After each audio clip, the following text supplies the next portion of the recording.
Syedaralun, keinginan berbagai pihak di Biren agar pengungsi Rohingya yang mendarat di pesisir Biren pada Minggu 6 Maret 2022 lalu dipindahkan kini sudah terwujud. Para pengungsi diberangkatkan pada pukul 20.40 waktu Indonesia bagian Barat pada Selasa 17 Mei 2022 malam. Mereka diangkut dari gedung serbaguna kantor Camat Jangka Biren menggunakan 3 unit bus berbadan lebar.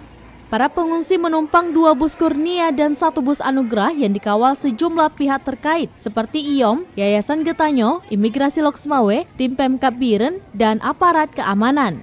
Koordinator Disiar Unit IOM, Sonia Syafitri Walenta menjelaskan, pengungsi Rohingya tersisa di gedung serbaguna Jangka Biren berjumlah 99 orang. Dari sebelumnya 114 orang, beberapa di antaranya telah melarikan diri.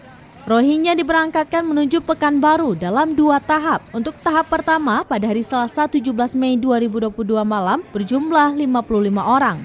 Dan tahap kedua pada hari Rabu 18 Mei 2022 sebanyak 44 orang.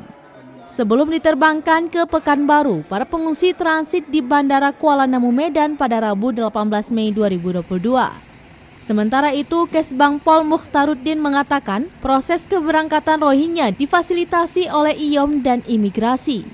Sesuai dengan permintaan dari pihak IOM, tim Pemkab Biren akan melaksanakan penyerahan Rohingya kepada pemerintah Pekanbaru pada hari Jumat 20 Mei 2022.